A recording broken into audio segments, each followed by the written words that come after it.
El Gran Erial ha sido el escenario de algunas de las mayores victorias y las más viles atrocidades de la historia de los reinos mortales. Es donde Sigmar desató por primera vez a sus forjados en la tormenta y contraatacó a los ejércitos del caos. Los indomables matafuegos nacieron en el Gran Erial, pero también lo hizo la retorcida marea sangrienta del terrible señor de la guerra del caos, Korgoskul. Es el lugar donde muchas de las tribus bárbaras del este abrazaron por primera vez el culto al dios de la sangre. El Gran Erial ha estado en el centro de muchos de los mayores acontecimientos de la historia de Axii, para bien y para mal.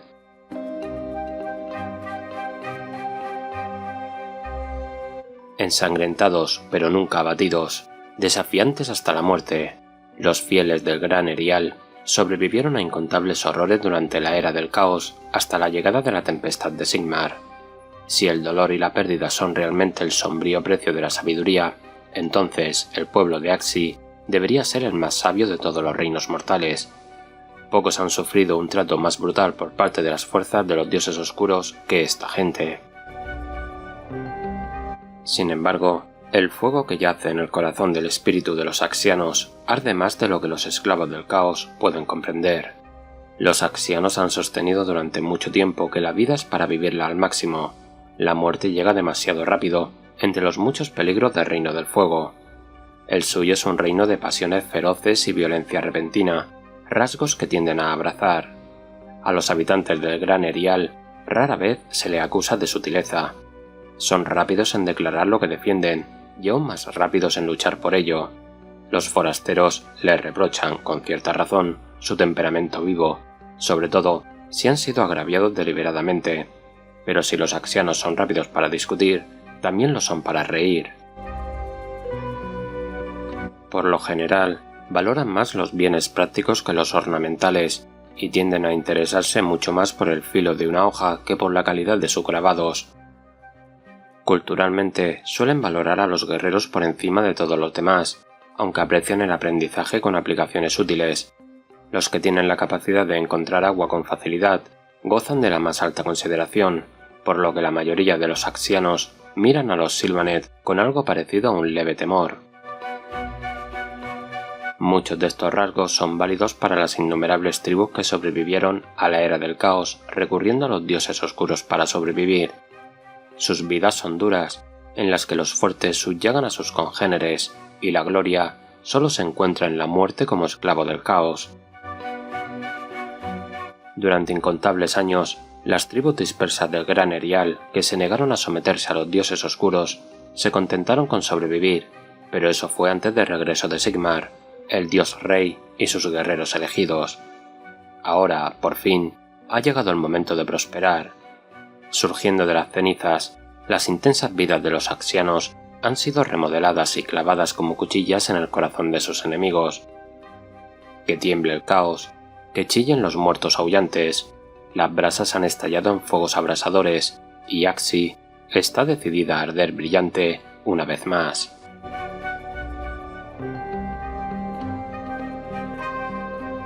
En la era de los mitos, antes de la llegada de Sigmar, los habitantes de Axii soportaban vidas breves y terribles bajo las enormes sombras de los feroces gigantes volcánicos.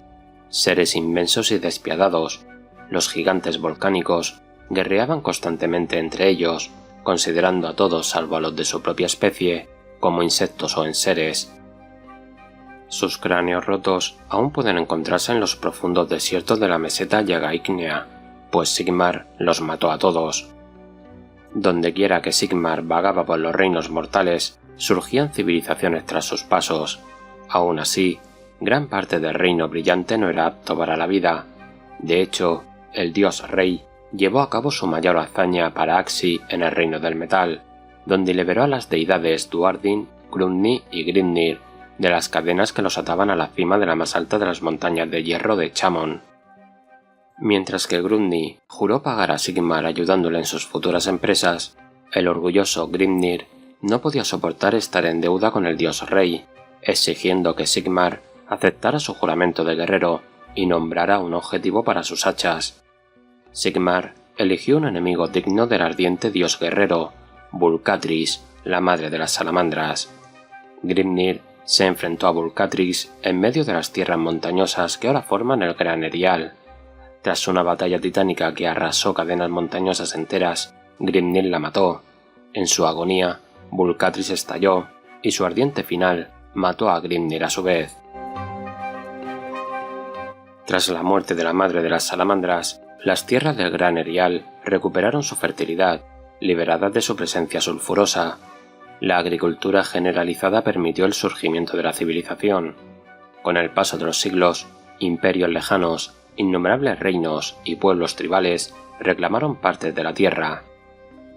Uno de los más grandes fue el Imperio Agloraxi, una magocracia formada por un pueblo orgulloso y terrible que condenaba a la esclavitud a quienes carecían de habilidades mágicas. Los Archidomini, la clase dirigente de los Agloraxi, estaban obsesionados con el poder arcano. Fabricaban colosos del tamaño de una montaña para construir sus máquinas hechiceras y librar sus guerras. Con los colosos construyeron su mejor arma, el Prismaticón. El Prismaticón podía concentrar la luz y el calor de Axii en devastadoras explosiones de energía que no solo destruían la carne y el metal, sino también el espíritu. Los Archidomini portaban bastones de mando conocidos como cetros de la llama, que podían invocar la furia del Prismaticón a voluntad. Muchos grandes reyes y orgullosos señores de la guerra viajaban a la capital Agloraxi, la magnífica ciudad voladora de Aramentia, para dejar tributo al Archidomini. Además del Prismaticón, los Agloraxi construyeron muchas maravillas en el Gran Erial, como la imponente Forja de Titanes, donde construyeron sus colosos, y el Reloj Imposible, cuyos movimientos supuestamente podían realinear los portales del reino.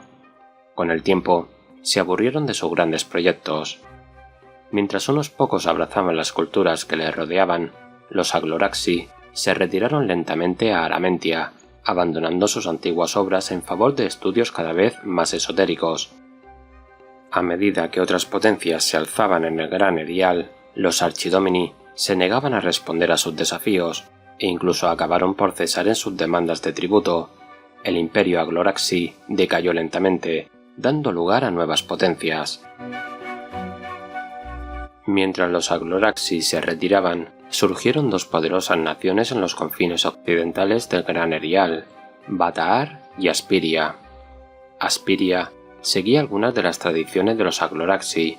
Consejos de poderosos señores hechiceros gobernaban sus ciudades, pero valoraban la libertad y la vida de todos sus habitantes mucho más que los Archidomini. La gente extrovertida de Bataar eran comerciantes atrevidos, tan rápidos para la juerga o el festín como para buscar beneficios.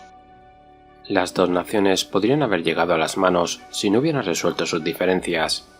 Mediante largas y acaloradas negociaciones, se establecieron rutas comerciales y embajadas, formando una alianza y una rivalidad amistosa. Los Bataari comerciaban con su afamada seda de fuego y las obras hechiceras de los aspirianos a pueblos más lejanos, y reunían las extrañas sustancias solicitadas por los hechiceros junto con sus beneficios. Pronto, los mercaderes lejanos de Bataar fueron conocidos y bienvenidos en todos los reinos mortales, y ambas naciones prosperaron. Los aspirianos se dedicaron a realizar tantos experimentos alquímicos y mágicos que la escorrentía de su trabajo cambió permanentemente la naturaleza y el tono del océano al norte de su tierra, creando el mar policromático. Los Bataari construyeron una poderosa armada llamada Armada de Hierro, que protegía una enorme ciudad marítima de comerciantes que navegaba por el océano de las espadas. En un gran acuerdo, los aspirianos otorgaron el poder del vuelo a la armada de comerciantes, creando el mercado flotante de Bataar. Pronto se convirtió en una de las maravillas más famosas de Axii, ya que la gente viajaba de todos los reinos para comerciar. En el Gran Erial Oriental, la civilización tuvo dificultades para arraigar. Diferentes líderes carismáticos unían a varios pueblos durante un tiempo, pero a su muerte, su gente volvía a dividirse en tribus enfrentadas. La barbarie seguía estando a la orden del día, aunque algunas tribus, sobre todo los Marca Funesta, llegaron a ser famosos por su honor y su herrería. Gran parte de las tierras centrales y orientales se veían continuamente asoladas por guerras tribales, algunas insignificantes y otras que duraban siglos.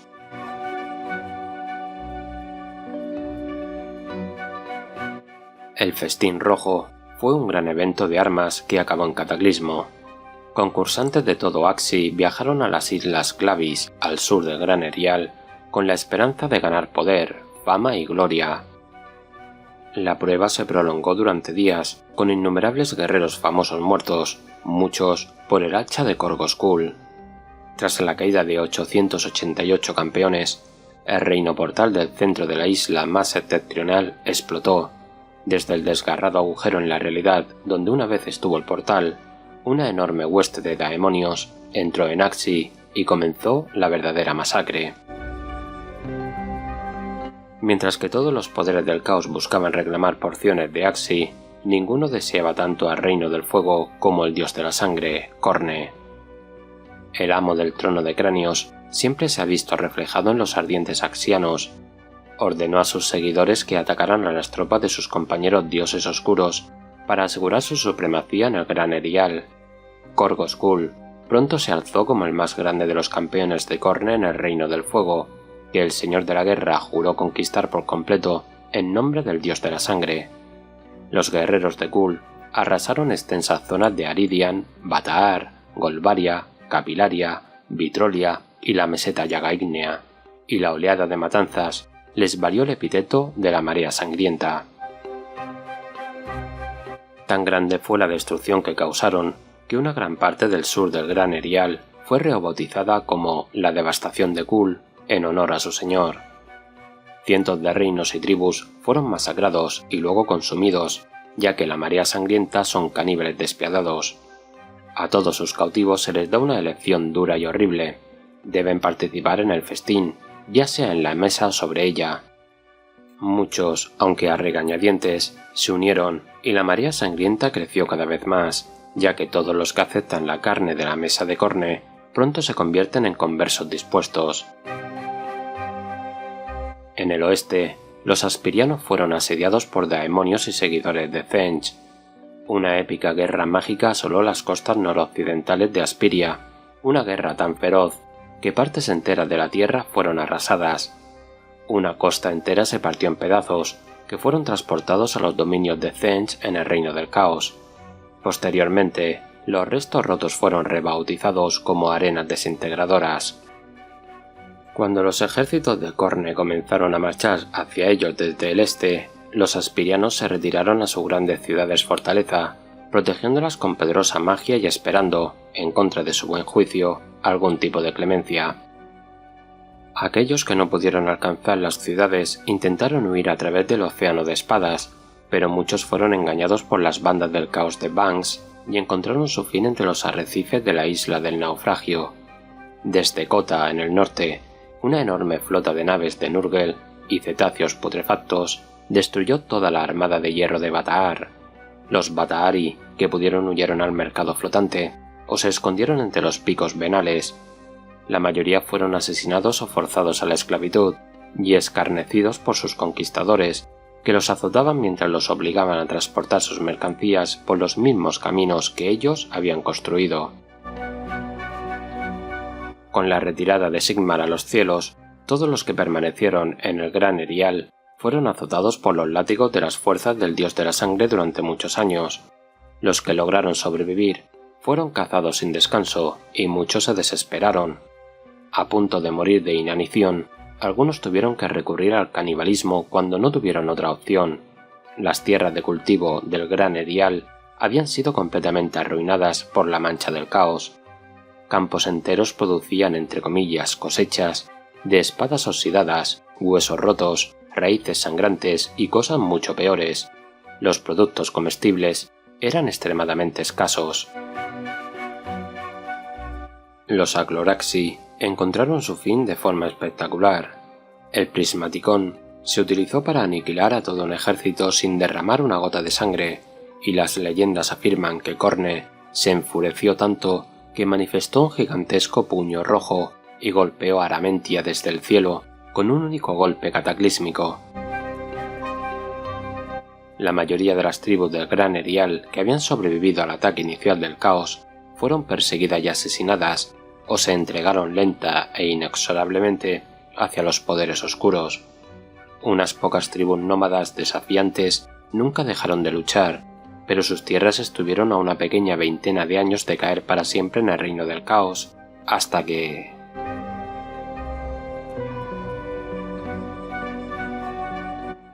El dios rey eligió el Gran Erial como primer golpe de sus forjados en la tormenta. El Lord Celeste Bandus Manomartillo, que en su vida mortal fue uno de los últimos grandes líderes de la tribu Marca Funesta, lideró los ejércitos victoriosos. Los martillos de Sigmar, junto con otra docena de tormentas, destrozaron un colosal campamento de la Marea Sangrienta, mientras Korgoth Kul se preparaba para su ascensión como príncipe daemonio. Aunque el coste fue alto, la Marea Sangrienta fue derrotada y Kul, por primera vez en su larga vida de matanzas, sufrió una derrota.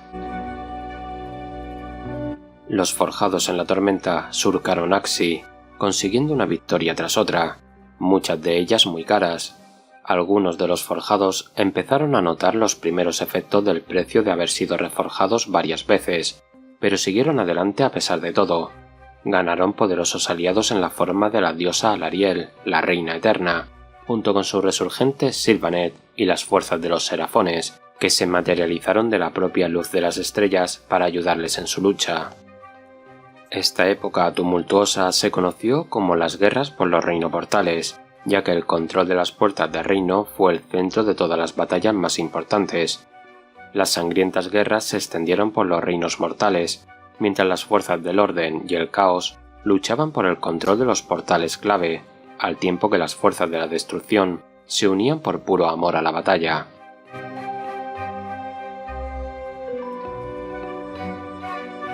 Cerca del clímax de las guerras por los reino-portales, lo impensable sucedió. Archaon, el elegido, robó el segundo sol de Axii. A diferencia de los demás reinos mortales, Axii tenía un segundo sol, un orbe ardiente que brillaba en lo alto de la expansión cósmica del Reino Brillante. Sin que muchos lo supieran, salvo los matafuegos, el segundo sol de Axii era en realidad el Draco Solar Ignas, que había sido encadenado por Grimnir con grilletes forjados por Grundy en los albores de la Era de los Mitos. Tras una lucha titánica, Archaon el elegido consiguió clavar su temible espada en el cráneo de Ignas y reclamarlo para el caos. Sin embargo, no todo salió como el Rey de Tres Ojos pretendía, ya que, a pesar de su previsión, no había contado con el coraje de los matafuegos, ni con la indomable voluntad de los forjados en la tormenta. Los hijos rúnicos de la logia, Austar, habían grabado una runa secreta en la carne de Ignas a un precio terrible. No mucho después, una heroica fuerza de forjados en la tormenta y sus aliados se dispusieron a sellar el gran portal azufre entre Axii y el nexo entre reinos conocido como Ocho Partes, impidiendo así que las fuerzas del caos accedieran fácilmente a Axii. En el punto álgido de la batalla, Archaon desató a Ignas sobre ellos. La conmoción y la rabia del elegido fueron asombrosas cuando se invocó el poder de la runa y el gran Draco Solar, libre por primera vez en 2 eras, se volvió contra el caos. Al final, las fuerzas del orden ganaron la batalla y la puerta azufre quedó sellada para siempre, impidiendo a las fuerzas del caos acceder fácilmente a Axii.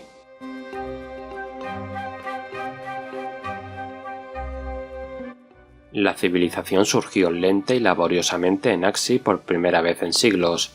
Allí donde los portales del reino habían sido tomados por los forjados en la tormenta, surgieron nuevos asentamientos a su alrededor, con la ayuda de los desposeídos Duardin y los ingenieros del arsenal Fundehierro. Muchos de los restos de las tribus supervivientes de Axii viajaron a los nuevos asentamientos, uniéndose a los colonos de Azir, y cada uno de ellos se convirtió en un centro en la continua lucha contra el caos. Muchas de las ciudades ilustres de Axii se fundaron durante esta época: Anvilgar, Ojo de la Tempestad y Corazón Venerado. Hammerhall, la ciudad de las 2 colas, eclipsó a todas ellas. Los forjados en la tormenta pasaron décadas consolidando su dominio sobre las tierras meridionales del Gran Erial, lanzando numerosas incursiones, incluida la famosa Cruzada Ardiente, para conquistar nuevos territorios.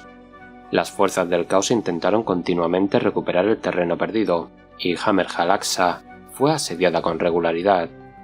El comercio entre las nuevas ciudades y asentamientos creció, pero las rutas estaban siempre llenas de peligros, y pocos se atrevían a viajar sin escoltas fuertemente armadas. En el oeste del Gran Erial, los Batahari supervivientes aprovecharon la distracción de los forjados en la tormenta para poner en marcha la parte final de su gran estratagema, un complot para recuperar su ciudad con la furia de los matafuegos. Aunque por fin pudieron vengarse, fue una venganza amarga, ya que la mayor parte de su pueblo había sido asesinado.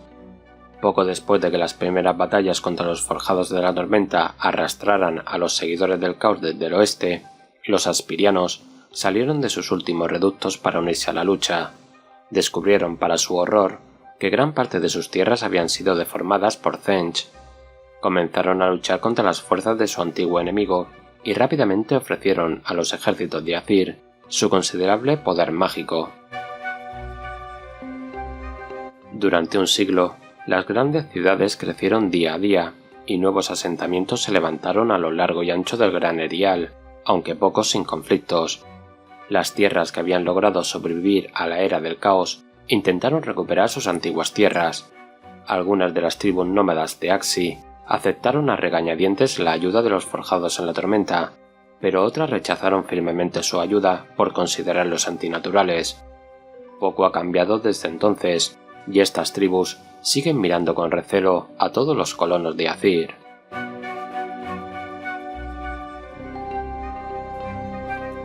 Apenas un puñado de generaciones humanas después, desde la llegada de la tempestad de Sigmar, los sabios y adivinos de los reinos mortales presagiaban un destino inminente.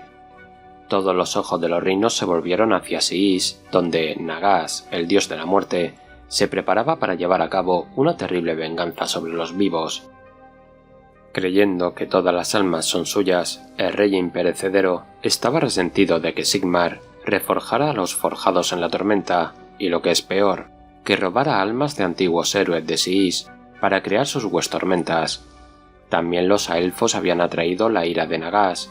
Sus deidades estrellan espíritus del saciado Slanés para resucitar a su especie, y los profundos Sidonet robaban almas para prolongar sus vacilantes vidas.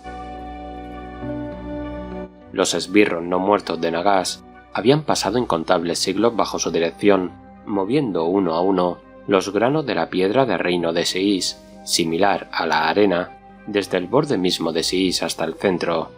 Esto provocó un cambio fundamental en la naturaleza de Siis, redirigiendo las energías del reino hacia el interior, hacia el centro del reino, en lugar de hacia el exterior. En una gran pirámide negra, en el corazón mismo de su capital, Nagasizar, el dios de los muertos, intentó canalizar hacia sí mismo el vasto poder de todo un reino mortal, pero ocurrió algo que no pretendía. En un eco del antiguo mundo que fue, el plan de Nagas se vio parcialmente frustrado por las maquinaciones de los Skaven, y su hechizo salió mal. Una onda expansiva de energía recorrió los reinos en forma de un terrible necroseísmo. En todos los reinos mortales, vastos ejércitos de espíritus y hordas de muertos vivientes se alzaron en números aterradores. Un ejército de esqueletos calcinados y espectros aulladores de más de 1 millón de efectivos asaltó Hammerhal, surgiendo de los incontables caídos que rodeaban la gran ciudad. Todos los lugares que habían visto la guerra, incluida la mayor parte del Gran Erial, de repente tenían nuevos y aterradores enemigos a los que enfrentarse. Las fuerzas del caos sufrían con tanta certeza como las del orden. Muchos merodeadores y seguidores del caos fueron masacrados por los espíritus y los cadáveres de aquellos a los que habían asesinado. Las fortalezas de magma de los matafuegos, que habían resistido durante toda la era del caos, cayeron en una noche ante espíritus etéreos capaces de atravesar sus defensas antaño inexpugnables. Los muertos se alzaron como el próximo gran enemigo de los reinos mortales. La propia magia se vio alterada para siempre por el necroseísmo, volviéndose mucho más poderosa, pero también aún más peligrosa para sus portadores. Los hechizos han aumentado su potencia, y otros han cobrado literalmente vida propia como hechizos permanentes que causan estragos en Axii y en los demás reinos.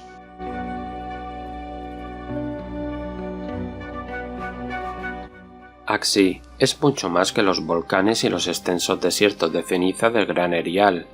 Hay pocos lugares donde el calor opresivo no reine sobre las despiadadas tierras devastadas por el caos.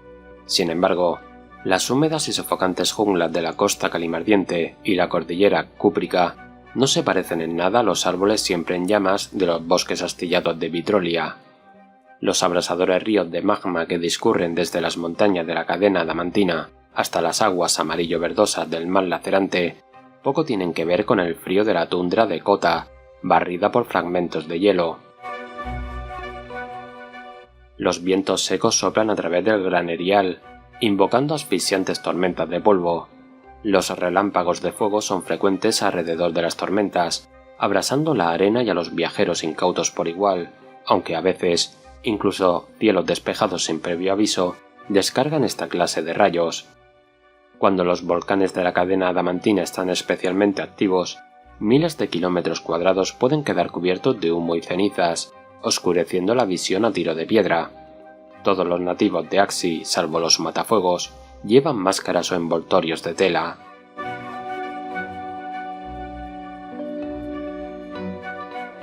Como gran parte de los reinos mortales, el Gran Erial utiliza el calendario de Æthelheim. Este calendario tiene una semana de 7 días, con aproximadamente 30 días en un mes. Cada día dura entre 26 y 30 horas, según el lugar de los reinos mortales en el que te encuentres. El tiempo fluctúa en función de la frecuencia con la que las esferas de los reinos de His y Ulgu ascienden y descienden en poder. Esto se conoce como la danza de las esferas. Los días de la semana son, por orden, cometario, lunatario, cenitus, solario, estrellario, confinario y vacuario. El primer día de la última semana de cada mes es el Sigmario, que conmemora el día en que se desató la tempestad de Sigmar. En la mayoría de las ciudades se celebra con un día festivo. El calendario de Æthelheim consta de 12 meses, comenzando con el día del festival del comienzo del año. Los meses son gélido, tembloroso, neoanelo, pluvio, brioso, brilloazir, verdante, siegabuena, trilla, ventoso, anublar y tarde invierno.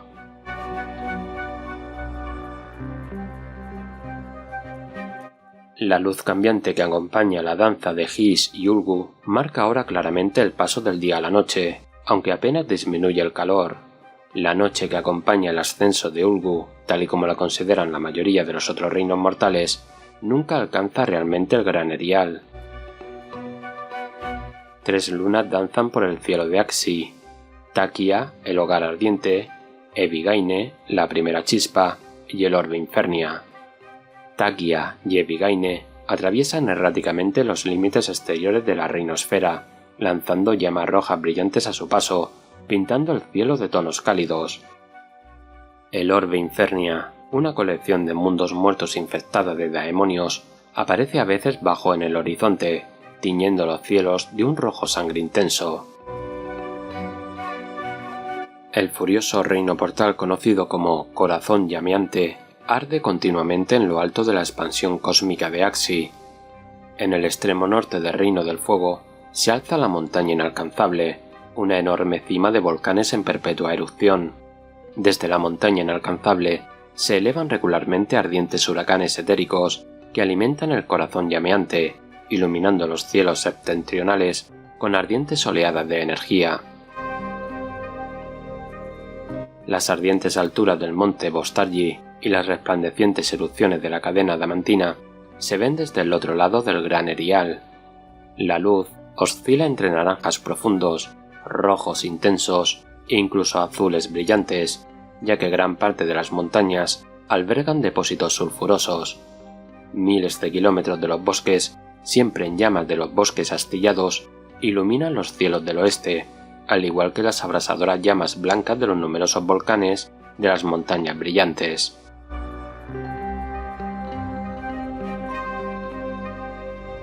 El agua potable siempre ha sido escasa en las tierras centrales del Gran Erial.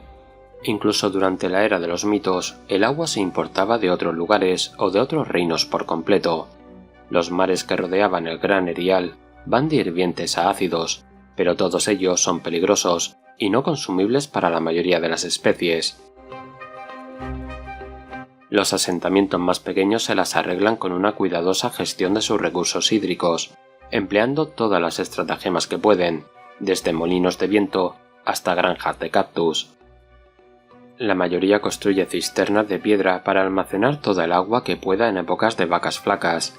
Las grandes ciudades cuentan con enormes redes de cisternas, vigiladas contra la depredación de los tipejos nocturnos, skaven y otras criaturas inclinadas a atacar desde bajo tierra.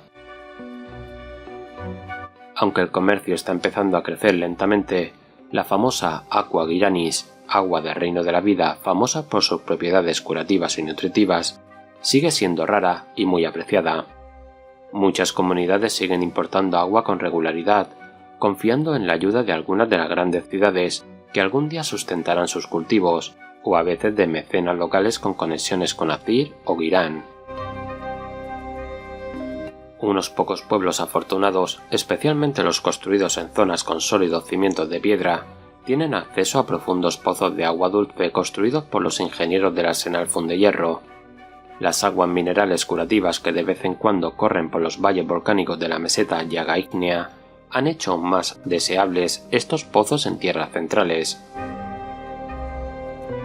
Rara vez llueve en el Gran Erial, pero cuando caen chubascos fugaces, suelen ser aguaceros torrenciales que inundan las llanuras y crean vastas nubes de vapor hirviente a lo largo de las ardientes cumbres.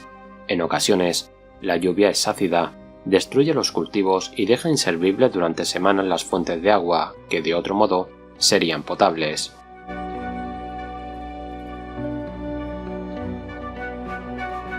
Gran parte de la tierra cultivable del Gran Erial fue corrompida y arruinada durante la Era del Caos. Capilaria contaba antaño con extensas redes de irrigación cuyas aguas nutritivas se mejoraban regularmente con infusiones de agua Giranis, lo que garantizaba que sus campos produjeran cosechas exuberantes a pesar de las áridas condiciones. La tierra de Aridian y la meseta Yaga Ígnea habían sido saturadas con la magia de los Agloraxi, atendida por sus constructos hechiceros y esclavos para garantizar unos campos fértiles. Los ríos del centro del Gran Erial se tiñeron de rojo sangre cuando Korgoskul y su marea sangrienta inundaron la tierra. Las redes de irrigación de Capilaria llegaron a parecer vasos sanguíneos atascados de sangre coagulada. Tierras enteras al sur, en lo que ahora se conoce como la devastación de Kul, se saturaron tanto de sangre que la tierra se volvió agrietada y marrón, ganándose el acertado título de las costras. El suelo corrompido de las antaño fértiles tierras de labranza del Gran Erial debe ser recuperado y limpiado para ser útil. Dondequiera que las fuerzas del orden consigan afianzarse, ya sea tomando un reino portal, derribando una morada del caos o incluso construyendo de nuevo, surge un nuevo asentamiento. La falta de tierras cultivables y la dificultad de defender campos muy extendidos ha exigido a las fuerzas del orden que se vuelvan innovadoras en su agricultura. Varios asentamientos y ciudades han creado nuevas formas de horticultura. Ojo de la Tempestad cuenta con hermosos jardines colgantes, que cubren pilares de piedra porosa que transportan el agua desde las cisternas de la ciudad, ocultas en las profundidades de la montaña. Muchos asentamientos fundados por Azir utilizan ingeniosos sistemas de riego por goteo subterráneos, diseñados para canalizar con precisión la cantidad adecuada de agua y nutrientes hacia los sistemas radiculares de sus cultivos. Desarrollados por equipos de ingenieros Fundehierro en colaboración con videntes de Axii y Azir, que trabajan para predecir la ubicación adecuada, los sistemas de riego por goteo minimizan la pérdida de agua al tiempo que maximizan la producción de los cultivos. El ingenioso sistema está siendo un éxito masivo en todo el Gran Erial. Si los granjeros son capaces de proporcionar agua, la luz y el calor regulares de Axii, hacen que prospere una gran variedad de plantas. El clima seco puede ser una bendición para los granjeros, ya que suele impedir que broten hongos que ensucian las cosechas, para disgusto de los tipejos nocturnos. Las plantaciones prosperan con facilidad en el granerial. El antiguo alimento básico de la región, el cactus de la fiebre, llamado así por su sabor picante que sube la temperatura, ha recuperado rápidamente su preeminencia en la cocina local. Una gran variedad de cítricos han empezado a prosperar en el sur de Golbaria, cerca de Corazón Venerado, incluido el delicioso churl, cuya dulce fruta emerge fría de su gruesa cáscara a pesar del calor.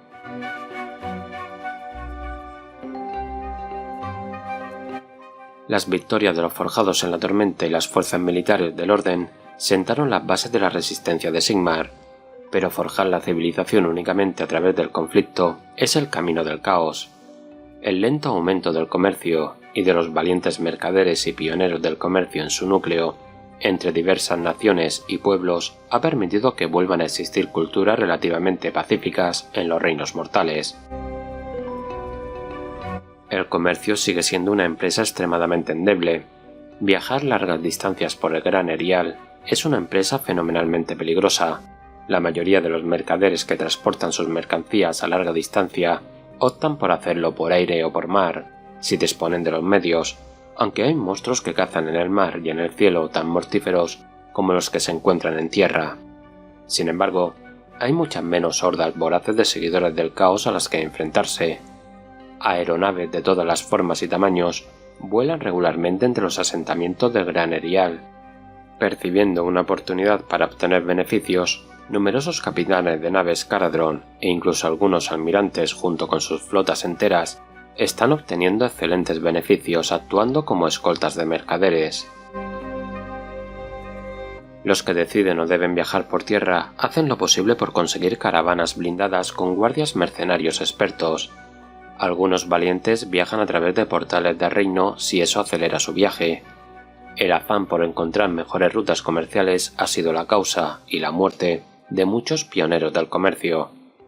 Con el aumento de la amenaza de los muertos vivientes tras el necroseísmo y los innumerables seguidores de los dioses oscuros que aún controlan grandes extensiones del Gran Erial, aquellos que viajan fuera de la protección de las murallas fortificadas saben que pueden ser perseguidos y planean en consecuencia. Los productos disponibles varían enormemente en función de dónde se comercie. Algunos asentamientos más pequeños apenas superan la mera subsistencia y apenas tienen para comerciar más que unos pocos excedentes de cosecha, pero en el Gran Erial, hasta el más humilde de los productos es un manjar.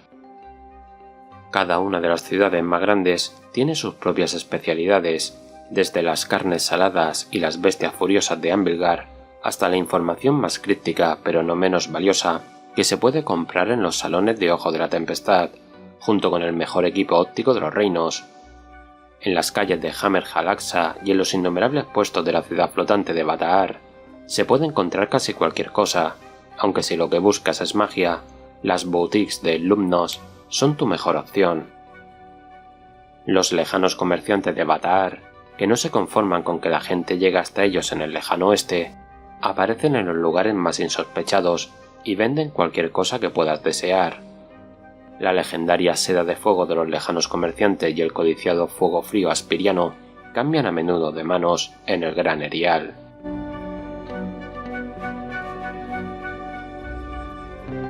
La afluencia de colonos y osados exploradores de todos los reinos mortales ha sido en muchos sentidos una gran bendición para el pueblo del Gran Erial, pero no ha sido fácil.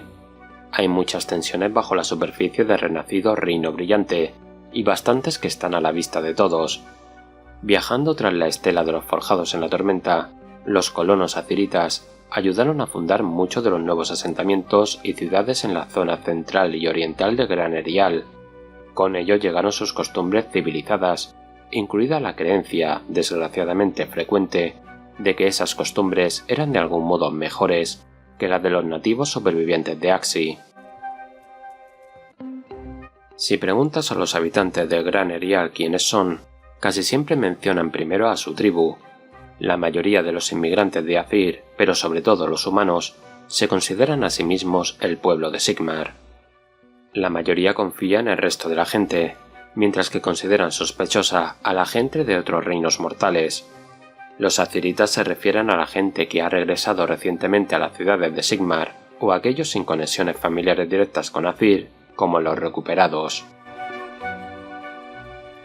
Para irritación de los aziritas, el orgullo tribal ya se ha impuesto en las grandes ciudades.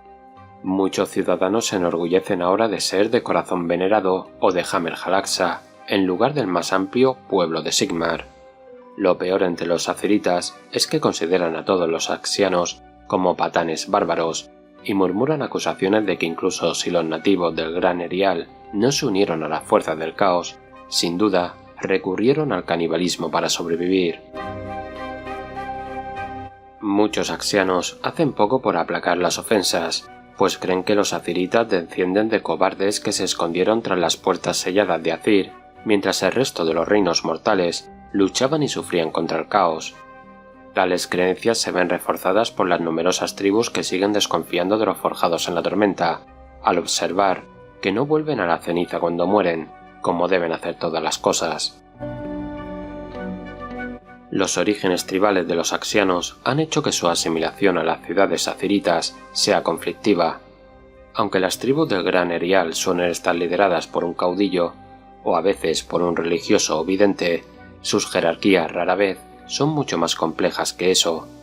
Los miembros de las tribus se juzgan unos a otros según sus méritos evidentes y lo que hacen por la tribu, no por su nacimiento o estatus. En las ciudades aziritas hay una clara división entre los nacidos arriba y los nacidos abajo, y algunas familias nobles tienen mucha más riqueza e influencia que la competencia. Los prejuicios que se encuentran en las ciudades del Gran Erial se refieren mucho más al origen y la posición de una persona que a su especie o género. Estos prejuicios se ven exacerbados por una política que la mayoría de los habitantes de Axii ni comprenden del todo ni se preocupan por comprender. La división axiana-azirita es evidente incluso en su vestimenta y en cómo se presenta la gente. Los aziritas, y aquellos que buscan su aprobación, prefieren los blancos, azules y plateados, con adornos de oro y joyas de lujo de corazón venerado o Azirheim. Son mucho más propensos a llevar ropa gruesas o armaduras de placas, con encantamientos que permiten soportar el peso y el calor. Los axianos llevan las marcas de sus tribus, con tatuajes y escarificaciones comunes entre ellos, al igual que las cicatrices a secas. Visten rojos vivos, naranjas y telas claras de color amarillo pálido. Si llevan joyas, es probable que sean muy sencillas y ligeras. Los axianos prefieren mostrar su riqueza con una fina espada de acero fuego, forjada bajo el monte Bostargi, o compartiendo aqua giranis de su odre personal con sus invitados. Rara vez llevan armaduras pesadas, por considerarlas poco prácticas, y a menudo las desdeñan por ser las preferidas de los seguidores del dios de la sangre, aunque tales opiniones nunca se expresan ante los forjados en la tormenta. Los aspirianos y los Batahari pertenecen a culturas muy anteriores a la era del caos, y a menudo consideran presuntuosos a los aziritas. Bromean entre ellos diciendo que los aziritas son los recuperados. La economía de Azir, que los colonos trajeron consigo, se basa principalmente en gemas y cristales cuidadosamente pesados. Los Batahari ciertamente utilizan monedas, pero prefieren el trueque. Los lejanos comerciantes de Batahar son famosos por su habilidad para elaborar complejos trueques a 4 y 5 partes que benefician a todos los implicados, y con frecuencia consideran que los comerciantes educados por los aziritas son desesperadamente toscos. Todo esto contrasta con los axianos, que comercian principalmente con aqua giranis y miden cada gota con cuidado para no derramar parte del preciado líquido.